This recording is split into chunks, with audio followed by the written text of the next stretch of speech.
প্রিয় বন্ধুরা, আজ আমরা হাজির হয়েছি বাংলাদেশ বিমান বাহিনী জাদুঘরে, যেখানে কথা বলবে আমাদের গৌরবোজ্জ্বল ইতিহাস।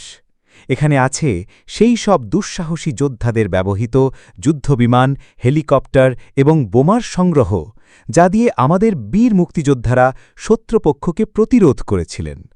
১৯৭১ সালে পাকিস্তানি বাহিনীর ছিল অত্যাধুনিক সামরিক সরঞ্জাম, কিন্তু আমাদের ছিল অদম্য সাহস আর মাতৃভূমিকে মুক্ত করার তীব্র আকাঙ্ক্ষা। এই জাদুঘরে আপনারা দেখতে পাবেন সেই সব ভারতীয় ও রাশিয়ান বিমান, যা দিয়ে আমাদের আকাশ যোদ্ধারা পাকিস্তানি সৈন্যদের ওপর চালিয়েছিলেন একের পর এক হামলা। এখানে আছে সেই সব ভয়ঙ্কর বোমা, যা শত্রুর মনোবল ভেঙে দিয়েছিল।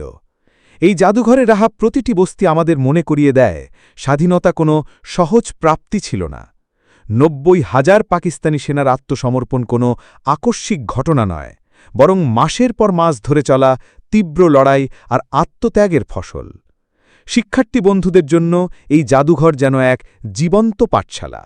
বইয়ের পাতায় পড়া যুদ্ধের ইতিহাস এখানে এসে মূর্ত হয়ে ওঠে। সত্যিকারের বিমান, হেলিকপ্টার আর যুদ্ধাস্ত্র দেখে তোমরা উপলব্ধি করতে পারবে আমাদের পূর্বপুরুষরা কতটা কঠিন পথ পাড়ি দিয়ে এই দেশটাকে আমাদের হাতে তুলে দিয়েছেন। আসুন, এই জাদুঘর পরিদর্শন করে আমরা আমাদের স্বাধীনতার সঠিক ইতিহাস জানি আর সেই সব বীরদের প্রতি শ্রদ্ধা জানাই,